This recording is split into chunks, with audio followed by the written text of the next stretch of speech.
I'm Regina Koetters with Marty's Market.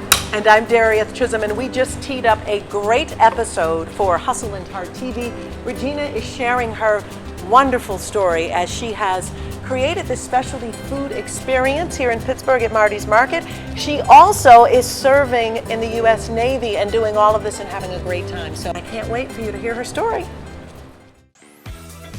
Like so many entrepreneurs, I'm drawn to the glamorous, gorgeous, larger-than-life, iconic ideas and outcomes that represent success. I'm amazed at just what it takes to truly be a standout, a rock star, a millionaire, a trendsetter.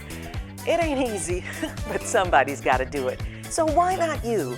I know it takes hard work and hustle to make things happen, but I also believe it's a matter of heart. We can manifest our greatest desires with a little less sweat equity and a little more divine guidance. Plus, be equally inspired by someone else's life story. I'm Darieth Chisolm. I'm here to help you unleash, unlock, and bloom your dreams in business and in life. I'm a speaker, author, entrepreneur, life and business coach, media personality, and video podcast host. Every week, my team and I uncover dynamic, authentic, heartfelt conversations to help you leverage tools and resources, make more money, live the lifestyle of your dreams, become a rock star, and love your journey. Regina Koetters on Hustle and Heart TV. So glad to have you. Thank you for having me. And it's such a delight to be sitting here in Marty's Market this morning as we get ready to talk about how this place has come to be really a unique destination for specialty foods, dining, coffee. I mean, you've really created this wonderful oasis around food and friends. Yes, the thought is to use food as a connector, because I think all of us can relate to being hungry and enjoying food, and so the thought is bring it into the Strip District, an area in Pittsburgh known for food. Yeah, and not only just food, but you've really partnered with local farmers to really bring this farm-to-table experience alive, but also with specialty foods as well. The idea, too, is to champion small businesses in Pittsburgh and find fellow entrepreneurs like myself that are just trying to make ends meet and help them grow their businesses using mine as a platform for them. Okay, so you've got a very, very interesting story. You don't come necessarily from a food background and or in fact a business in the sense of running a supermarket, if you will, and yet this was a desire of yours to do while serving in the U.S. Navy. Yes. So you got to tell us the backstory and how this happened. I am motivated by having a mission. And I think my mission since I was a little kid has been to make a difference. And the service was a natural place for me to find myself, because that's what we do on a daily basis wearing a uniform, is we sort of subordinate ourselves to a higher cause and serve. But I found after about 8 years in the service that it wasn't fully gratifying me, and so I had an interest in trying something new. And when I got to be a civilian, I realized I was a woman without a mission. I was a woman without a purpose. It felt too selfish to just do what I wanted to do in a day. What was my reason for waking up? And after choosing to move to Pittsburgh, I discovered this opportunity, a place that had a business that was focused on community, but it didn't make it. So I looked at food at this address, what could it be like? And Marty's Market was born. So this business exists to strengthen our region's food system, to stimulate demand for product grown on all these family farms that are looking for a platform for their own growth, and a place for Pittsburghers to connect with each other. And there's no better way to do it than over food and beverage. Let's dig in a little bit of this concept of a woman on a mission, and that you felt like it was really important to be more, to show up more, to play larger in life than just, as you say, a civilian. And by all means, thank you for your service and all of these years of that, but to then dedicate yourself to opening this up because you sense that there was something about having a mission. What is that like, and why is that so important for people to really seek to have and live a mission? It's, for me, clarity every day. There may be times where I'm running into challenges I've never seen before. I'm feeling small compared to those challenges. And I have to dig deep. And it's so much easier to dig deep when I'm clear about my reason why. So whether it's scrubbing toilets or schlepping boxes around or dealing with someone's personal issues that are bleeding into the business and why they can't come to work, rather than feeling like I'm put out, I dig deep and realize that we're here contributing to a bigger cause, which is our whole community, our network of growers, distributors, food players, and at the same time making a difference customer by customer's experience day by day. So it helps me just get through the quagmire of crap. That's a good way to put it. And realize, you know what, there's a reason why we're doing this, and it's a good thing. Yeah. We're making a difference. Yeah, that's, the show, obviously, Hustle and Heart. We talk a lot about hustle, and we will, because it takes work to run this place. But the hard part that I hear you saying is just, really staying connected to the true reason why you decided to do this, and it really being about people and connecting. And as you put, the quagmire of crap. I like that. Wow. I'm not too embarrassed to use the words. Right. Yeah. Yeah. Wow, that's powerful. That's interesting. How do you stay connected in that, though, when you face challenges? Because as we know, as business owners, as entrepreneurs, we wake up some days and we have to eat challenges for breakfast. Yes. And so what is your way of staying connected with it? We're open 7 days a week. And the difference, I think, being in a retail enterprise and perhaps maybe in a professional services role is I can't hide behind a door. Our door is open to the public every day.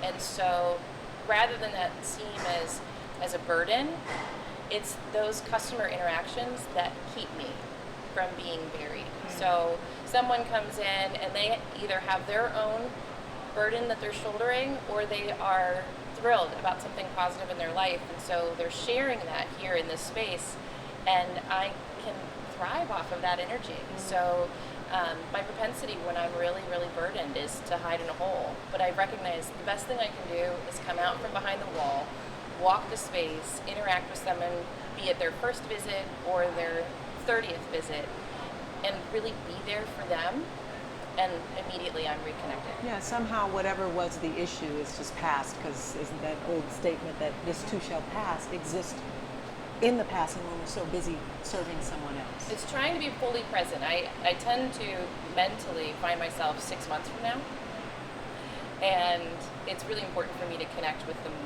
the moment, right now. And I find many of us are struggling with that as well.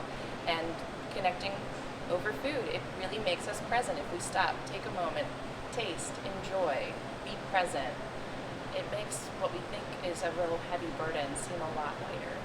You had to have at some point considered, while you were conceptualizing and visualizing what Marty's Market would become, mm-hmm. It really is unique. I mean, we're certainly in the section where there's a wonderful collection of unique, different specialty foods, and then of course there's the restaurant, and you can get beer and you can get coffee and certainly get organic, fresh vegetables. Mm-hmm. Was that all in your mind in the very beginning, or did this process begin to happen as you open and unfold? Ignorance is a wonderful thing. Yes, if I knew what I was getting into, I wouldn't have done it. And I said that actually at the outset of this whole endeavor, because if I knew what I was doing, I wouldn't do it. But conceptually, in the same stride, this amalgamation of these different touch points around food and beverage were always in my mind, but I wasn't really clear on how they would come together. With no experience in the restaurant industry, no experience in the retail industry, I was able to break rules every day I didn't know existed. But it's, as with anything, like a project in the home, right? Any DIY project, we think we've got it completely mapped out, we've bought our tools, we've got all the equipment that we need. We get started and realize, oh wait, this isn't going as planned. I think that's small business. And so in the 3 years we've been open, the allocation of space for restaurant and retail, the orientation of products, all the way down to the assignment of responsibilities through the staff, have changed in response to customer preferences, seasonal shifts, and realizing some things that I had in my head, they just don't work. And that's okay. So yeah. We flex. You flex and you morph and you bend. In business, it's so important to do that. I mean, it's certainly important to do it as we see that the actual customers demanding something or asking for something different than what we've envisioned, Yeah. and you have to be flexible enough to pivot and move. Mm-hmm. And too, working with our vendors and our farmers, it's taken us years to develop relationships with ranchers, but in the same stride for them, they've had to grow their herd, and that doesn't happen overnight. Like the turkeys that we'll be selling for Thanksgiving this season, we ordered in July because they had to hatch and grow up from little baby chicks to adult turkeys. And so our planning cycle is probably a lot different than other businesses, but we've made space and time for relationships to grow along the way, and we flex in response to what it takes to work with our local farmers and our ranchers. And that requires learning, trust in each other, and patience in the process, because we've made a lot of mistakes along the way. Mistakes are okay. We learn from them. That is certainly the case. But what is interesting is the flexing and the morphing that you've had to do just to, I believe, maintain this place. I mean, you were serving this country and traveling internationally while getting this underway. And that story is amazing. So how she did it and how you did it so successfully when we come back after this break. Stay with us. Have you considered how podcasting and video podcasting can help you build your brand, influence, and income? Thousands of podcasters are enjoying the wonderful benefits of being able to closely connect with their audience, find their ideal clients and customers. And if that's what you'd like to do, I'd love to help. Schedule a free discovery call with me, and I can help walk you through the process of developing your own podcast show. If combining videos is what you're looking to do, fantastic. We'll have a great time doing that as well. You can simply go out to podcastingandyou.com to access my calendar and schedule a free complimentary discovery session with me. You can also give me a phone call at 305-320-8143, and we'll talk about all of the ways that podcasting and video podcasting can help you in business and building your brand. The award-winning Savoy restaurant has become synonymous with fine dining, upscale ambiance, and a great destination for local and national celebrities to enjoy the night in style. The Savoy has won multiple Savor Pittsburgh awards for its delicious menu. Our wine list was awarded Wine Spectator's 2012 Award of Excellence, and the Savoy has also won the American Institute of Architects' People's Choice Award for its beautiful architecture and design. For dinner reservations and more info, log on to savoypgh.com. Hi, my name is Marsha Ambrosius, and I'm a singer, songwriter and producer, and you're watching Hustle and Heart TV with Darieth Chisolm.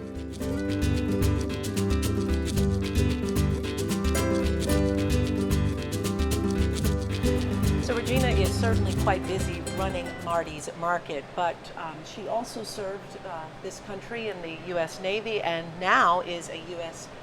Navy reservist. And my question is, how do you do it? Because you're still traveling and serving and still maintaining this place. I think it's possible because of everyone I work with, both in uniform and here at Marty's Market. So the support that I get from my staff when I'm leaving is tremendous, and my commanding officer and chain of command in the Navy Reserve has been patient, to say the least.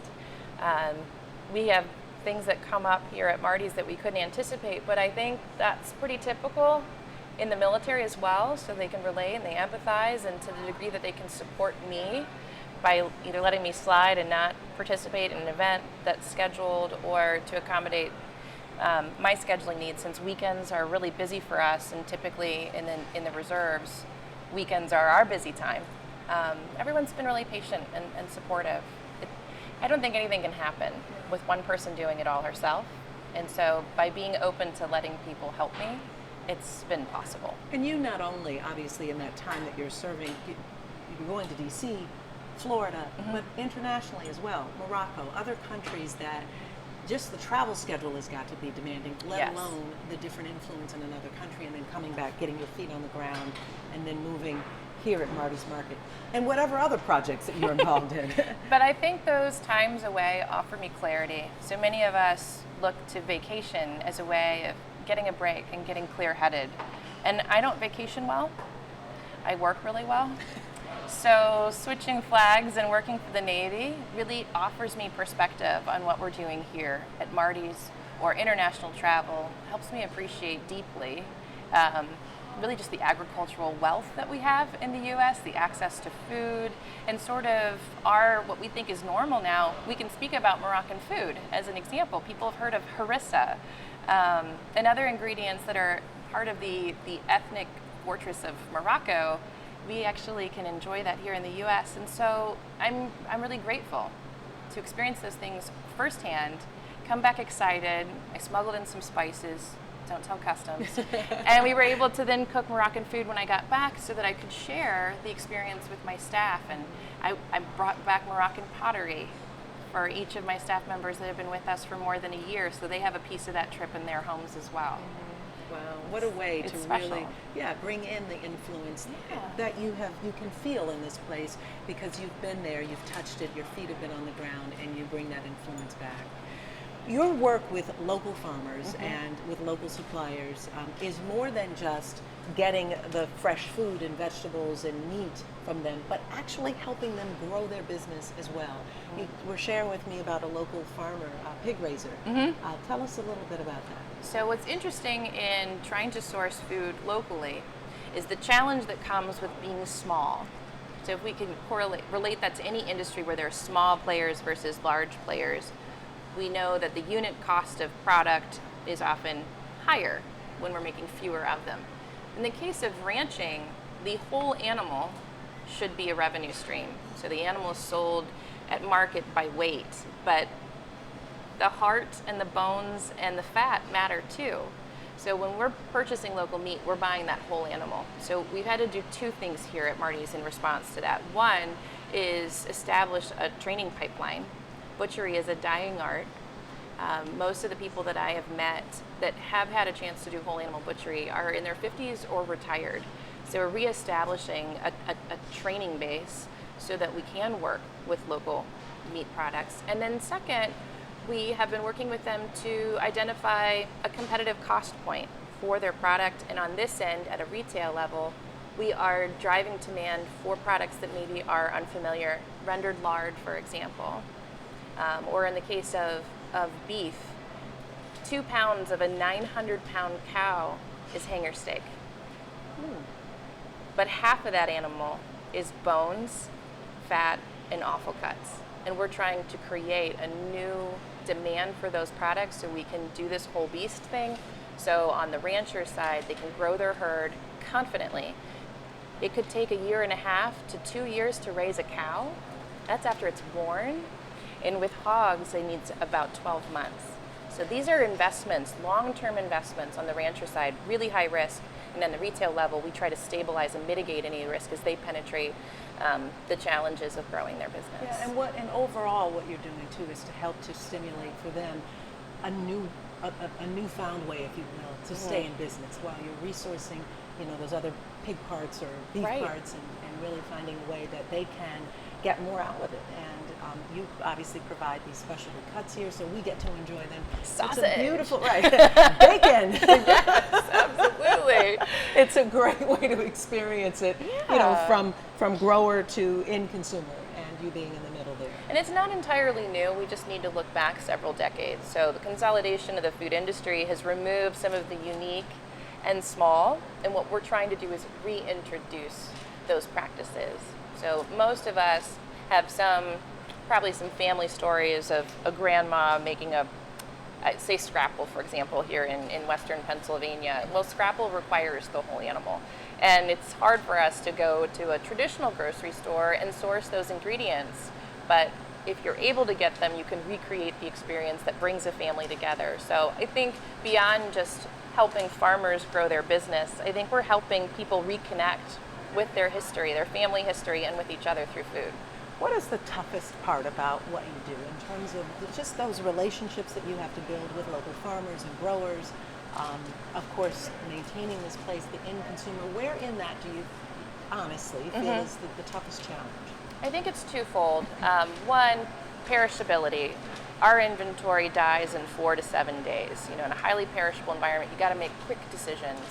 And in a weather-influenced industry, like on a rainy day like today, we know sales are going to be down. So what are we doing to respond to that? Because the product is still on the shelf. The other challenge, I think, is... And what do you do? I mean, because that's a good question. I have a restaurant. We cook. We make soup. We think ahead. We make casseroles, things your mom might have done or that you might even do in your own home where you see food that you bought. What was I thinking when I went to the store? Well, real life happened and it interrupted, and rather than throw that food away, we can cook something that we can freeze and reintroduce later. The other challenge, I think, as consumers, we've really driven the cost of food down, and in our minds, I think for a lot of folks, being hungry is inconvenient. We're busy, and eating is inconvenient. Cooking has become inconvenient, and as a consequence, food is a commodity in our minds. We want to buy as much as we can for as little as possible. And I think for those of us who have recognized food's really integral role in health and quality of life, we know you get what you pay for. So pay now or pay later with your own personal health. We are trying to fill that void of consumer shift and consumer maybe misinformation on helping people make good decisions for their fixed amount of money they can spend on food. Can they do it here? And in that vein, we're then stimulating demand for these unique, locally grown products. It allows us in some way to vote with our dollar as members of this community and let that money cycle through here in southwestern Pennsylvania. Yeah, and we have seen a shift in the number of people who are choosing healthier food choices, who are choosing to eat healthier because they realize that, yeah, it's going to cost a little bit more, but you can pay it now, or as you say, pay it later with your health. And the important thing is to know that it really does start with those fresh ingredients in fresh foods. And I would assume that in particularly, not necessarily this area through Pittsburgh, but just driving traffic down to get those items. I mean, sometimes do you find the challenge in that there's still a population of people who are on the cusp of deciding to pay a little more and then having to travel into town to get it? And how do you fight to bring them in? Eating well is inconvenient. It is, compared to opening a package and nuking it and getting it from the corner store. So what we've tried to do is create experiences that really reward a person for making the effort to take care of themselves through food. So it is difficult to get people to do anything differently, whether it's to drive to the strip district or not. I think all of us in the food space are challenged by the competition for people's time, not just competition for people's dollars. You've also done something pretty unique here, and that's to open your space up to different groups who might want to come in and use the space, use the dining area for meeting purposes. And that's encouraging because that is stimulating the spirit of, collaborative entrepreneur. Deals are being done in our dining room, and I love it. That's a great thing. So we'll talk about some of those deals and how in Pittsburgh this can be a very unique place for you to bring your traffic and your friends and family as well. So we'll get more on that when we come back. I want to give a huge thank you to all of our sponsors and advertisers for Hustle and Heart TV. Thank you so much for supporting the show. It means so very much. And I'd also like to extend an invitation to you if you've got a product or a service that you'd like to put in front of our amazing audience. Simply request a media kit to look at the varying sponsor opportunities that we have for the show by sending me an email at info@dariethchisolm.com. That's info@dariethchisolm.com. I'll be sure to email you a media kit to schedule a time to talk about ways that we can position your product or service in front of our amazing audience. Are you looking for a career that pays great money, working with a fun group of people? I know, sounds too good to be true, right? Hi, I'm Troy Miles of the Miles Group. We will train you, help you get your license, even supply leads. No cold calling. I've been here 2 years and earned 6 figures this year. I love my job. I love the freedom and being my own boss. If you would like to work among friends, have a great time, and make good money, call us. Find out more at tmilesgroup.com. Hello, I'm Sonny Bringle. I'm president and owner of Victorian Finance. We help people buy houses by the easiest way possible and let them close on time. And I'll see you next time on Hustle and Heart TV with Darieth Chisolm.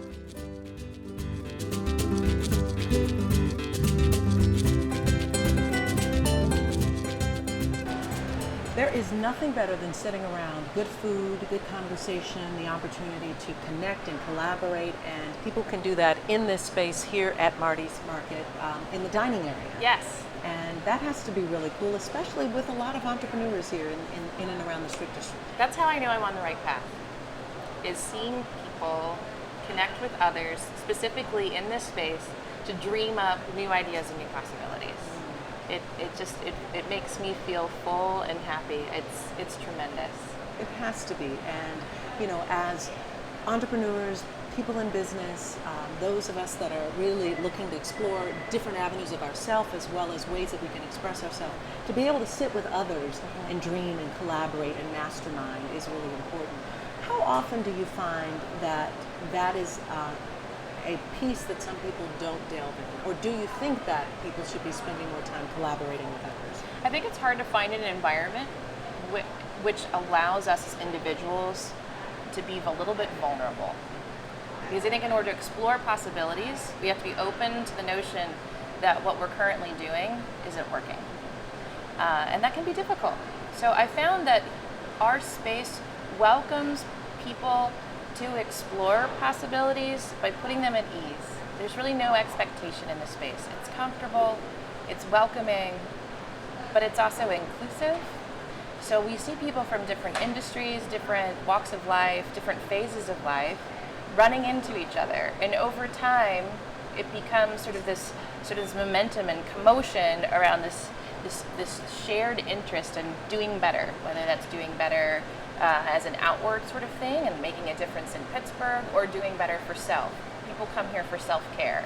Whether they're celebrating a milestone, I'm going to go to Marty's and really hallmark that this happened, or it's, I'm having a terrible day and I need to do something for me, I'm going to go to Marty's. And with that then comes this invitation to explore, what could I be doing better, and how can I get help? Who else is doing this? Can I find someone who seems to have identified the path and follow her? So it is exciting. Businesses are happening here. People are being born here. We have customers that have been incubated in the womb, and they're like future Marty's customers. And then I just see the possibilities when I look in their eyes. Yeah, that is great. The name Marty. Yes. Where'd that come from? So the thought was to use food as a way of stitching together these 89 distinct neighborhoods of Pittsburgh and celebrating the diversity of the population that makes up Pittsburgh. And my travels in the Navy have helped me understand no better way to do that than through food. But if I were to name the place in a way that sort of identifies with a certain ethnic group or a certain style of food, it wouldn't offer that inclusion. And I'm not very creative when it comes to names. And when I was in grade school writing stories, we had phone books to flip through, and I didn't have that. So I thought of my family tree, and Anelda didn't seem to resonate. So I ended up with my dad's name. And what's even better is it's gender neutral. So many women come into the building and ask me if I'm Marty, then men want to meet him. And it allows each of us to sort of see ourselves here. That's really important, I think, to begin, again, to be vulnerable, to be welcomed into a space and open to possibilities. And the thought that most people know a Marty somewhere in their lives. Right? Yeah. So it connects them maybe to family or to friends or something along those lines. Or if I have a customer who comes in and says, my name is Marty, I'm like, we named it after you. That's great. We still get excited when we see our name in places. Speaking of your dad, your family was very instrumental in helping you to get started. So Yes. much so that you all put in lots of hours to open the doors. Yes, so my folks moved to Pittsburgh. They followed me here. And then the week after they moved here, I said, I'm going to do this crazy thing. And as supportive as they are, they really dug in and helped me. My life post-high school has really been one of travel and separation. So my folks and I maybe saw each other once a year. And it was amazing for a full year. I saw them every day, and they worked alongside me to get this place clean, to get it through construction, and the first few months of its operations, they were here every single day. And fortunately, my mother was cooking for me and keeping me fed, keeping me alive. And now they just serve really as an inspiration. I want to make sure that all the effort that they invested was not time wasted. So they have since retired and had to get multiple states away from here, or they would work, because all of us and both sides of my family are just workaholics by trade. Hustlers and just working hard to make it happen. Get it done. So yeah, wow. They inspire me every day. You have been on a course of inspiring others as well, whether through speaking or telling your story or sharing what it means to be in passion and in service to others. And how does that feel when you are sharing your story and being transparent about what it takes to be successful? It fills me up. And the reason it does is when people ask me, who is someone who inspires you, or did you ever have a childhood hero, or who is it now, that really gets you motivated? And I would say it's everyone who looks up to me. So that started in the Navy, my sailors. I always strive to be the person that they believed me to be. Even now for my customers and my staff, I want to be that person they can look up to, that they can rely on. And so being invited to share my story or field questions from people, whether they're in 6th grade or they're in their 60s, is such an honor, and it gives me pause to think about what am I doing with my time here, and am I adding value? That's the greatest source of gratification for me, working with other entrepreneurs, working with our vendors. If I can help another person solve a problem or achieve her dream, then I'm in the right place. Speaking of inspiring others, and in this show we have featured a lot of different entrepreneurs, and they, it's always interesting how we learn to manage the wins and the challenges and celebrate them. And some of us don't choose enough time to celebrate along the way. And so what piece of advice would you offer to those people who are really in the flow and maybe not slowing down enough, or not truly embracing the wins and then moving through the challenges? I think many of us find ourselves as our worst critic. And so I would invite people to ask those that they care about to remark on, how am I doing? And to really surround ourselves with cheerleaders, it's helpful. And external validation that we're doing good work can help silence those demons inside of, it wasn't good enough, it wasn't quick enough, it wasn't soon enough, what have you. For me, like I've said already, my customers offer me that on a daily basis. I just have to remember to ask for it. I check in. How are we doing?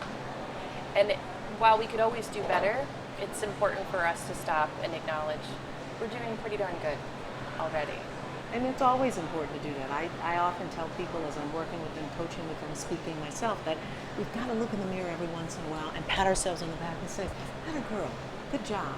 Especially when you're in the hustle and you're really working towards making things happen. And there's nothing better than just looking yourself in the eye and saying, "Not too bad." I've learned too to forgive. So in parallel with patting self on back, it's taking a moment, recognizing I'm in a period of self-criticism, and saying, I noticed. Good job. I'm going to stop that right now. I'm going to forgive myself for getting into that bad habit again of criticizing. Instead, we're going to celebrate. We're doing pretty good. And allowing myself the space to forgive. Say it's okay. Yeah, well, this space, Marty's Market, is certainly a great place to come in, to celebrate, to have fun, to laugh, to cry, and you've really created a very unique experience for people here. We want to encourage you to please share this episode. You can share the page just by taking the link and sending it out on social media. On YouTube, be sure to subscribe to my YouTube channel so you can continue to watch upcoming episodes. And I also would encourage you to head out to my website at hustleandhearttv.com and subscribe, leave your email so that we can continue to email you great stories like Regina, and encourage you to continue your hustle and loving what you're doing. Regina, thank you so much for being on the show. I appreciate it. Thank you. It's been a pleasure to have you, and thank you so much for watching. We'll see you next time.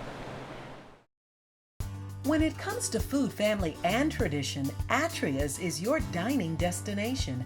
Atria's has a passion for food, and it all starts with our culinary trained chefs. From the made-from-scratch rubs and dressings to the best in the Burg crab cakes, Atria's prides itself in serving honest and real food. Come and see what makes us different at one of our 8 locations.